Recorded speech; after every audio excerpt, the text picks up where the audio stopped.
For the past few years, Ricky Gervais, Stephen Merchant, and Karl Pilkington have been meeting regularly for a series of pointless conversations. This is one of them. Testing. Is that all right?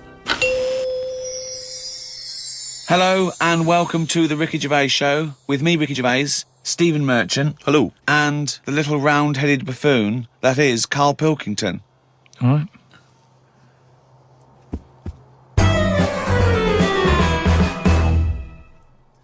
Now, you probably know me from such works as The Office and Extras, Stephen being my co-writer and co-director on those things. For those people who are not so aware of Karl Pilkington, he was our producer, sort of given to us when we first started on XFM. And you're thinking, well, why are we doing a podcast? It's because I like to be in a room with Karl Pilkington. You know, like some people go and help sort of chimps. Do they? Yeah. Well, they go to the jungles and things. And help out little sort of endangered Diane species. Fossey or whatever. Exactly. You're very much the Diane Fossey of the Manchester scene. Of the little bald mank world. And Karl Pilkington is an ongoing experiment for me, because I've seen him blossom from an idiot into an imbecile. And I want to see it through. Look at the way he's looking at us. Look at that. He's got a perfectly round head. And that's why I'm doing this podcast. Karl, what do you think about all this? It's just, I mean, we are living in that sort of era now, aren't we? That you need to be able to listen to stuff on demand when you want it and stuff. I know you're not a fan of the iPod in general, are you? Or any of the MP3 things? You're concerned? I'm warming to it, but This is what's amazing about Karl. Even though he's talking about things like MP3 players, computers, iPods, he sounds like he was found in a glacier and thawed out. Do you know what I mean? And sort of taught to speak. We're a couple of high school guys who found him, and we're trying to ingratiate him in the gang, trying to pass him off as someone from the modern day. But my thing with iPods is, now, do we need them? Do you know what I mean? We're living in that era now where we have invented most of the stuff that we need, and now we're just messing about. They said that in 1900. Someone actually said everything that's to be invented has already been invented. They said that in 1900. And how wrong were they? No, but what came out, at what point, what was invented in that year where they went, right, that's it now? The 20th century. Think what happened in the 20th century. Go on. Well, planes. Yeah, but is that a good thing? Planes and that. Do you need a plane, really? Wouldn't it have been better if we all stuck where we should be instead of travelling about? War. Well, look, war's happening, isn't it? Because everyone's saying, well, now we can fly, we'll go over there. So there were no wars prior to the invention of the aeroplane? Not like there is today. Right. But what I'm saying is, the world's got smaller on it, everyone's saying that, right? Yeah. The way I was saying to you the other day, we now go to places where we shouldn't go. People go on holiday to places where you've got to have an injection before you go there. Yeah. Forget it then. That's a warning. Don't go there. I'm with you on that. I don't want to enter a country where I have to have an injection to stop me from dying while I'm in that country. Right, I totally agree with you on that. So what happened is, they invented the plane, and it's like, oh, let's go on holiday, and then they go, oh, I die now. Oh, well, you've got to invent something. Let's invent an injection. And then it's like, right, well, what else do we need to go to that place? There's a lot of faffing. So what I'm saying is... Is that a place? A lot of faffing? What I'm saying is, Steve's travelled more than I have. You've been to, dangerous places. I've been to places where you need injections, yeah. Yeah, but why? Because it's fascinating, isn't it? Don't you not believe in that idea of travel broadens the mind? It makes you experience other ways of life, other ways of thinking. It just enriches you as a human being. That's the whole reason people go travelling. But since the invention of the telly, you don't have to go that far to see it. You're absolutely right. So there you go, then. The telly was the 20th century, wasn't it? Yeah, it's pretty good. So where would you stop then? You'd stop making stuff now? Stop inventing stuff right now? If we're going to invent something, right, forget, the traditional way of people having kids, right? The way they, have it away and that. What do you mean? What do you mean? No, the way that, we have kids and stuff. If it'd be good if what happened was to control it is if man and woman, right, they're born and that, they enjoy their life, they learn a lot, they live to be about 78, I think, by that point. So specific. Yeah, 78, No. yeah. But by 78, I reckon you've sort of got to that point where you go, do you know what? I've done everything I'm going to do. If you haven't bungee jumped by the time you're 78, you're not going to do it. You know what I mean? So it's kind of like... Your hips come off. You've done it all now. Yeah. And then you die, right? So say if everyone had that, they live to be 78. But then just as you die, you have a little baby inside you. And as you die, your life carries on. Sorry. How is this happening? Sorry, are you mental? No, but don't you think... I mean, what? I've never heard such drivel. You're saying that, but if Newton said it, you'd go, interesting. That's what annoys me. The point is, Carl, he never would.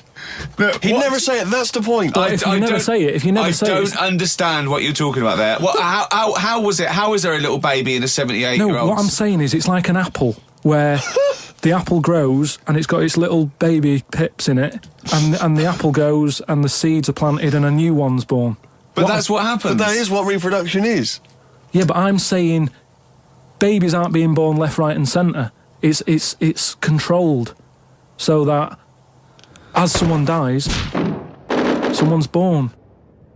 But Carl, stop. Whose responsibility is Look, this? if you don't want to do it, we won't do it. But I'm is just it supposed to be nature? Has nature got to develop humans so that we act that way? We live that way, or is this a scientific experiment? He said to you then, he said, look, if you don't want to do it, we don't need to do it. Yeah. Like, if you were up for it, we'll sort it out. Yeah. We can do that. We'll have a whip round so we can do the research. I just think, at the end of the day, we've got to do something. And is anyone keeping an eye on this and looking at what we can do next to control the population thing? It does my head in that I've got to live in London for work and what have you, and there's loads of people here, and, forget going out on a Saturday night, it's too busy, and you can't move, and they keep... I mean, what annoys me about London So is... your solution is that 78-year-old women have little babies inside them, and as they slip away into death, the little babies... And how is that baby then raised? Who looks after the baby? Because it's a pretty good system, having a baby while you're young enough to look after that baby and make sure it lives to, reproductive age itself. I mean, that system's been working for years. Nature's sort of sorted it out. Natural selection and evolution sort of makes that a good model. But wait a minute, nature. Pop that on hold, because Karl Pilkington's got an idea. Yeah. That's what it was, just an idea. Yeah, well, it was nonsense. But thank you for it. The worst. I mean, it was the ramblings of someone you'd find by themselves in a hospital eating flies. This is the sort of thing you find when, if they find maybe a pamphlet or a booklet written by a psychopath. Someone, just before they went on a rampage and then turned the gun on themselves, they go through their possessions and they find a book and it's got weird drawings, women with knives in their face, and this kind of garbage. In fact, I saw a similar sort of theory written out on a wall, but it was written in shit. Exactly. Yeah. No, all I'm saying is, I think it's, when people die normally, everyone's fed up about it, aren't they, and a bit down. But if when you pass away, you go, oh, we're going to miss Gladys or whatever, but then there's this new life brought in, it's almost like a bad news, good but news. you're talking about it like someone could pick this idea up and run with it. Like you've given them enough information to do it. How is this possible? Where does she get the baby from? Why does it grow? Why grow it in Gladys's belly? Why not have it in a drawer? But what I'm saying ready to go, just add water. I mean... Who looks after son of Gladys? There is no theory here. There's no... It's the ramblings of a madman. What I'm saying is, though, the body's always changing, innit? From caveman to now, or whatever. In some cases. And they're always finding out more and more. Like I read the other day about how they're saying, do you know, like they say, people have 6 senses. Yeah. There's loads more than that.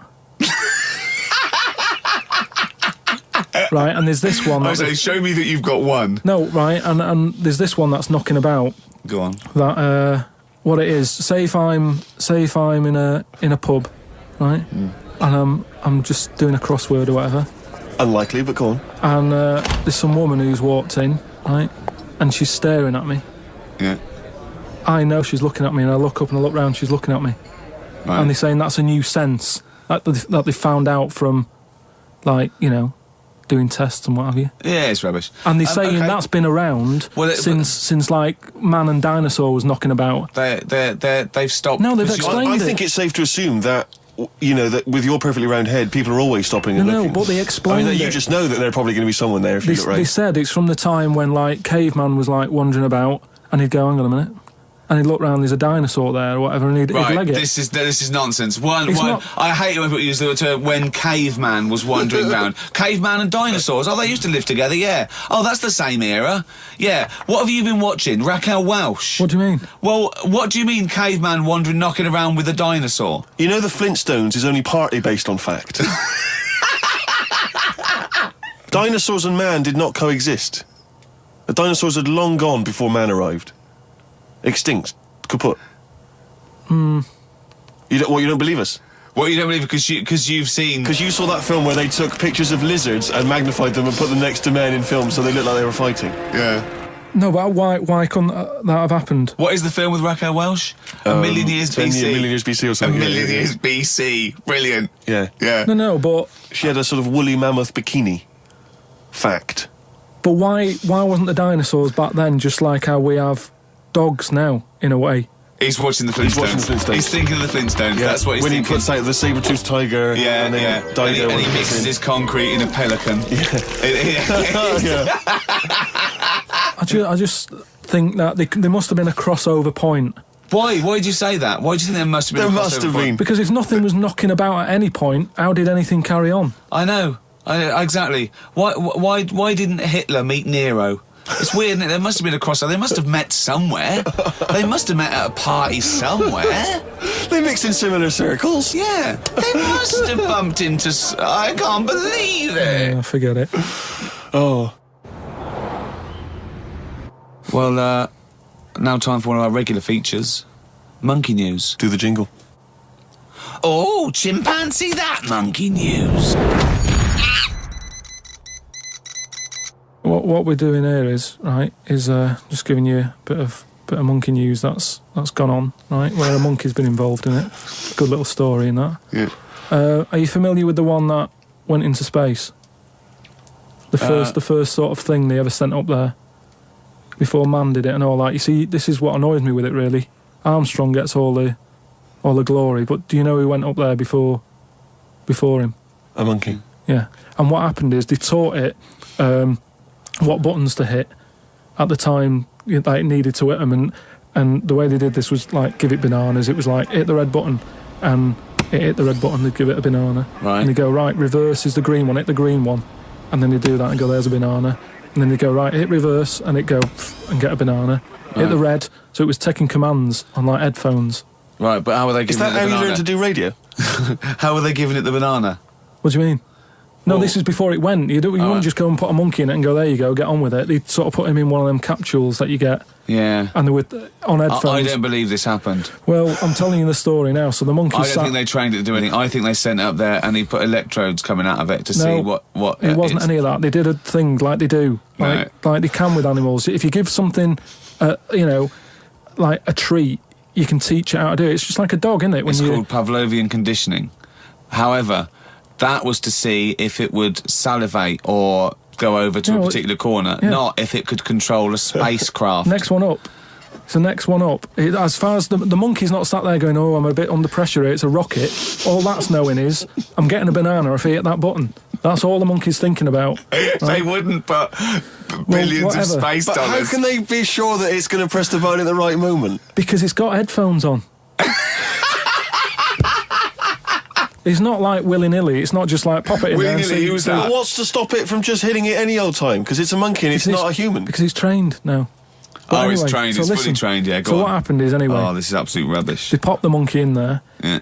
He's got his headphones on. They go in, right, hit the green one. And I think there's something there that a little banana comes out to keep the same... No, you're making this up. I'm not, it's the same... There's no way that they made a spacecraft that had a banana dispenser. There's no way in this world that they made a spacecraft that could go into outer space, right? Manned by a monkey with a banana dispenser. So you're saying that it's easy to send something up to space, but you don't believe there's a little banana machine? Right, okay, so it comes to the launch day, monkeys sat in there, everyone's ready, bananas are stocked up and all the rest of it. They go, right, hit the green button.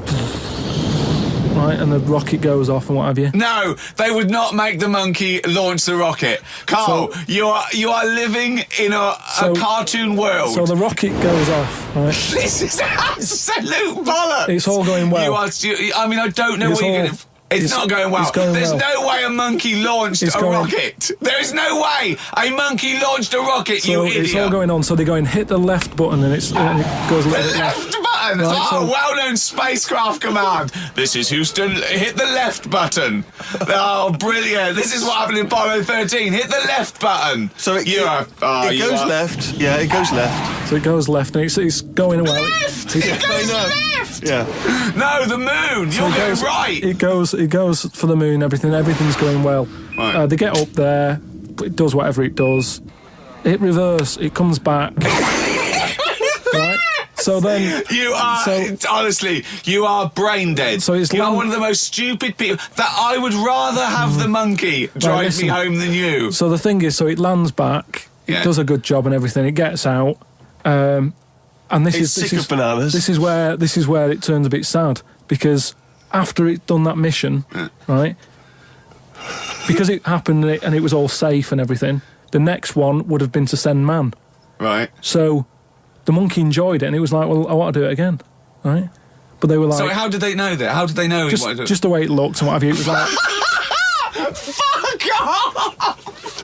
Just the way it looked! You are a maniac. So the thing is, though, right, so after it had done that, it was on such a high, right, it could never get that high again. There was nothing that it could do. Went on tour, did it? It sort of ended up killing itself. Because it could never get that buzz that it got. Right, that was absolute bollocks. None of that is true, except they sent a monkey into space, and I'll check that. Absolute drivel. So, in your mind, it committed suicide. It went on a crazy bender, drinking drugs and women, and like then it does happen. You hear about it. It was found in a motel room.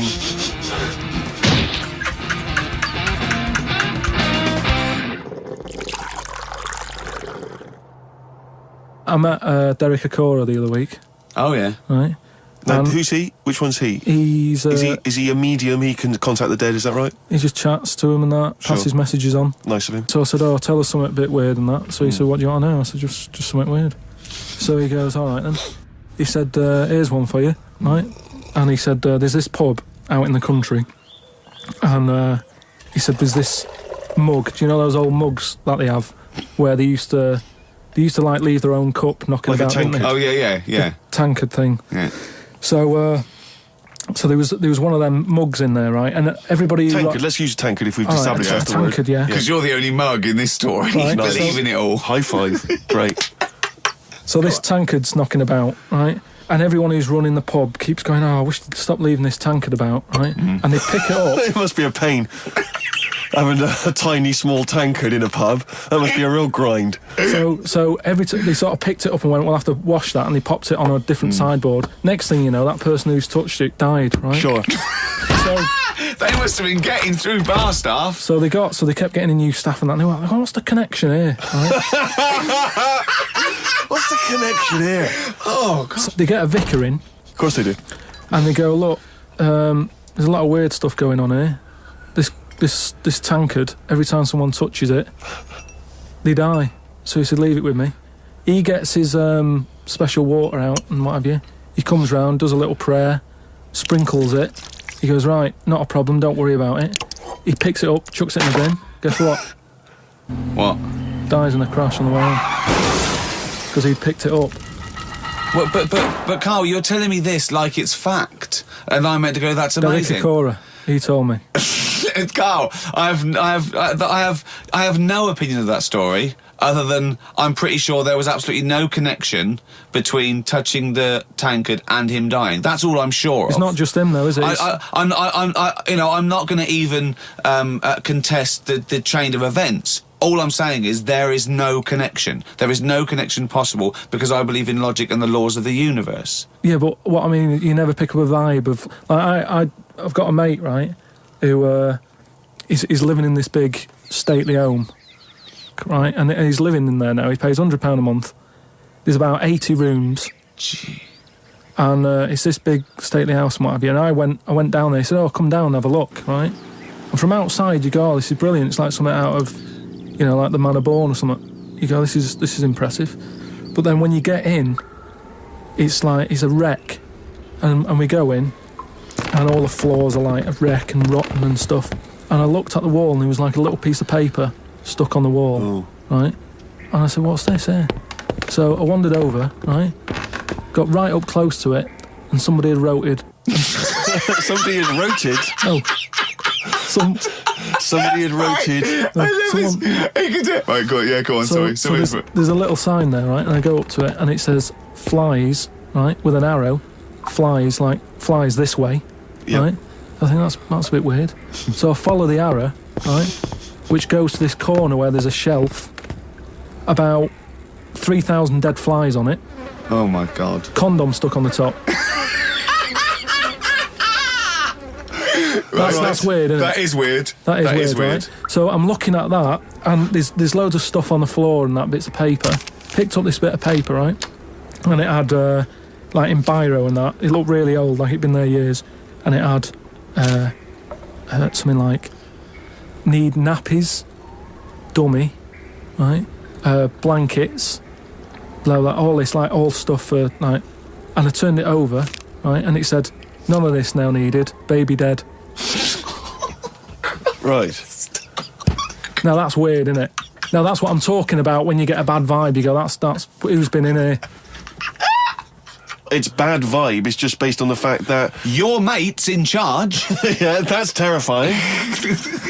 I mean, yeah, so it's like saying, are we scared of the dark? Yes, I understand why people are scared of the dark. I'm a little bit scared of the dark. You're walking along... Because you don't know what's in it. Yeah, you don't know what's in the darkness. That's why people get nervous. It doesn't mean you have to make the leap then that you've got some paranormal sense. Oh my God, I'm Karl Pilkington, and hang on, just like Derek Acora, I have sensed something strange and evil in this room. Wait a minute, there's some flies in a condom.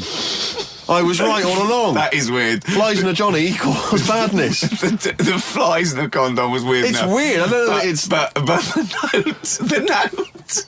Yeah. I just think of his face when he saw that, reading it by torchlight. You must have been terrified. It's a bit odd, isn't it?